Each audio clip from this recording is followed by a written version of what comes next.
you doing? Are you just laying there all cute? What are you doing? What are you doing? Are you riding your bicycle? Oh, you're not getting very far. No. You ride your bicycle. You're not going to ride it no more. I know, it's 48 degrees here in Florida. What's going on? Oh no. We got the fire going. Still trying to burn those 2 trees that he took down. Let's go look at this thing.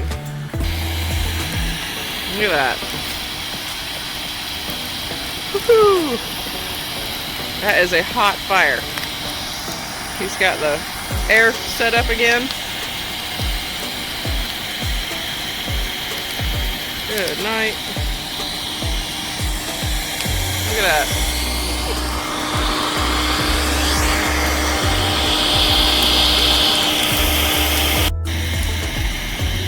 I don't know how far I am from. I'm horrible at guessing that type of thing. But I mean, my face is burning right here. Look what he did to the bucket. He just pulled it back. Look at that.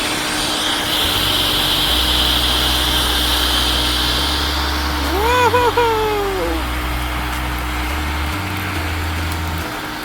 Yeah, I don't want to go to hell.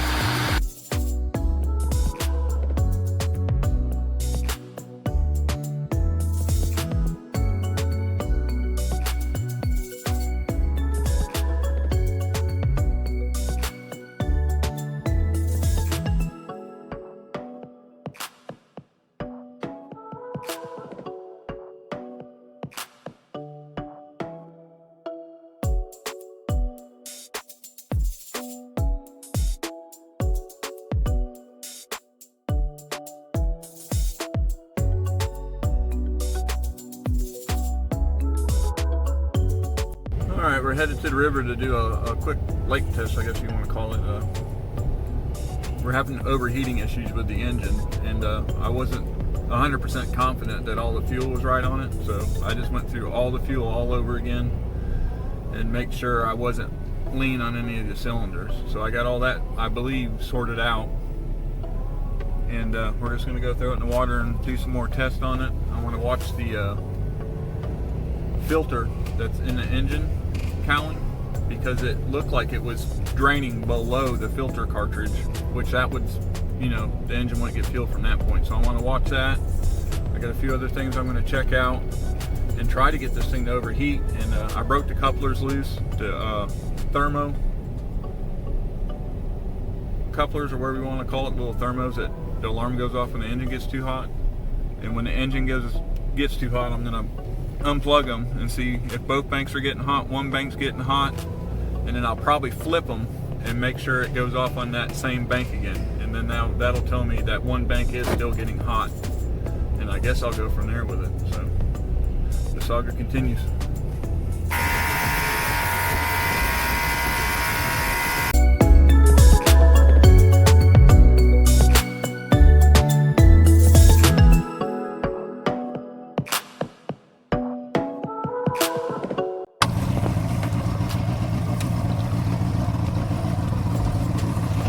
Alright, so what's so far? No alarms yet. No alarms yet?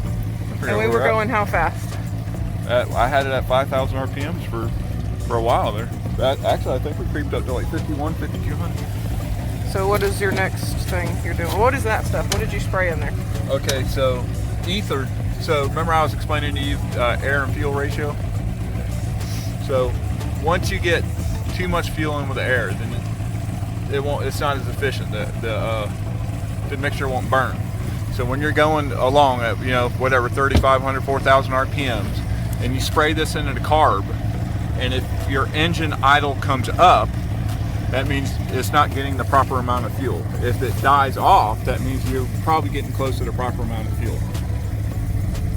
So I sprayed it in there, and the engine RPMs, it actually stuttered and came down, which told me that it made the mixture too rich. Okay. So that tells us that on the carburetors on their own, the mixture is pretty close.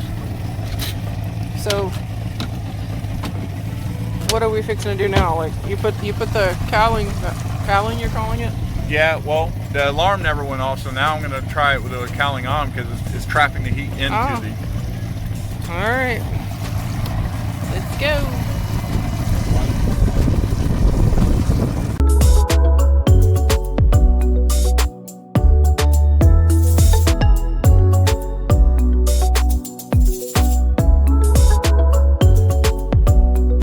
Look at this cow. He's living his best life.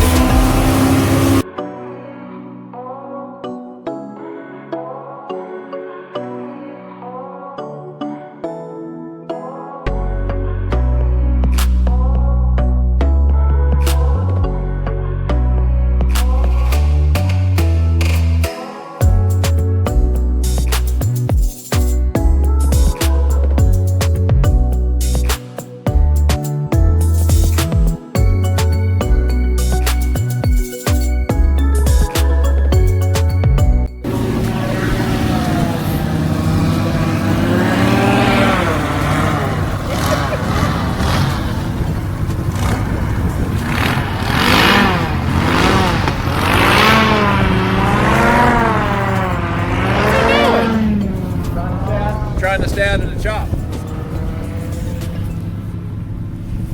These will beat you to death.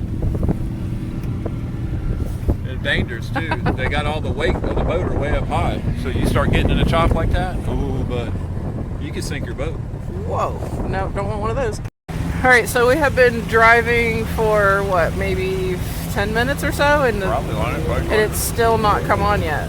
What could be attributing to that? Is it because it's like 40 degrees out, or is it? The best thing I could say is I would say no, but the water temperature should be close to the same. I would just, whatever your dad says. Your dad says it's perfect. Magic. Magic.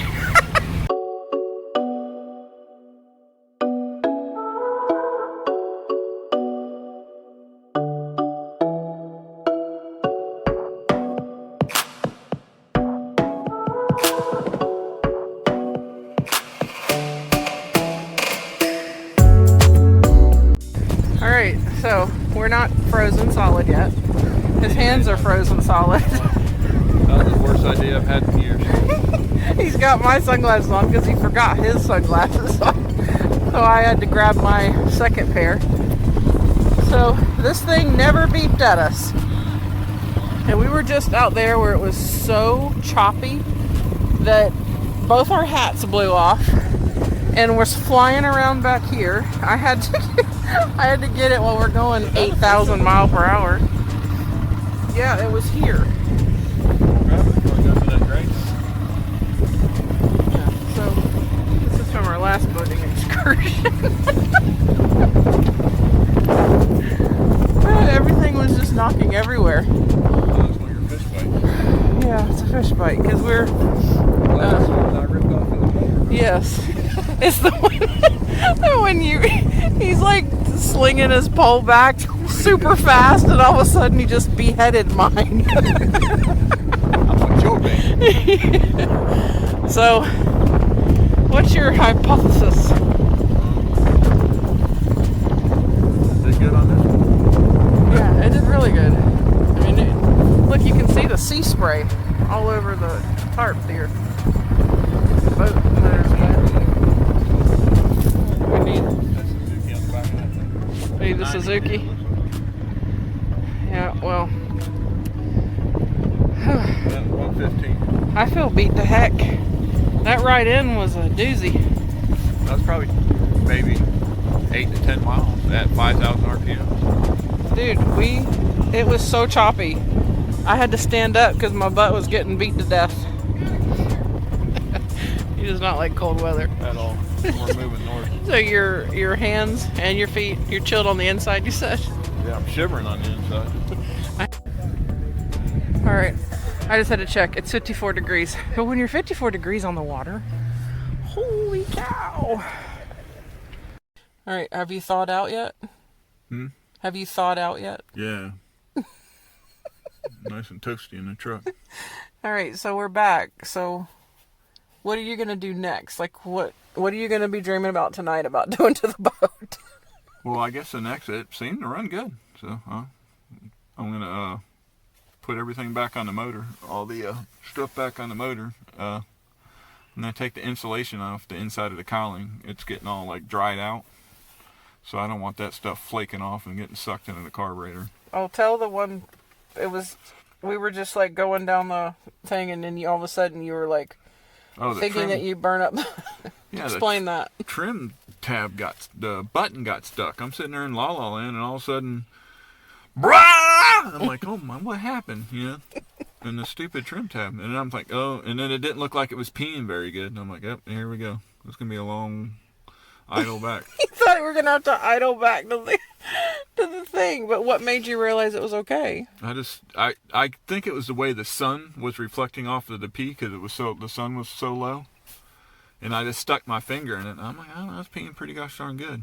So we just started going. I said, I guess the alarm will tell us. Either that or alarms are broke. You said that you thought you burned up the impeller. Is that what you called it? The water pump impeller. But it was good, huh? Yeah. So now the boat's taking on water. Nothing serious, but probably every 45 minutes or something, it dumps about a gallon to 2 gallons out by the bilge pump. So we're gonna pull the motor off the back of the boat and reseal the not actually pull the motor back off the boat, but we're gonna put it on a cherry picker and then get the weight off of it. I'm gonna pull the bolts out one at a time, and we'll take and clean the holes out real good and silicone everything back up. Good night. That sounds like very involved. Just taking a bolt out, cleaning it out, and then putting the bolt back in, and then pumping silicone in there. And that guy Mark down the street, man, he's a sharp guy, and he's been helping me out pretty good. He's a Yamaha boat mechanic. What are the odds that we'd have a Yamaha boat mechanic living 2 doors down? Yeah, I like how he went about it too, because he just didn't come over here and take over. You could tell he let me learn, and I enjoy that anyway. I did good on this. I don't think I've really gotten mad throughout I only said I hate this boat, I think, once. So I did pretty good. I didn't get aggravated at it, and I just kept plucking along. I took the carburetors off this thing at least 5 times. I can have, you literally can come drop your Yamaha 2-stroke outboard at my house, and I'll have the carburetors off, cleaned, and back on before you can go get your oil changed and come back. And that's what I need to do. Start a Yamaha that is shop. the truth. That he could, seriously, like, it's insane. I'll only work on your 115.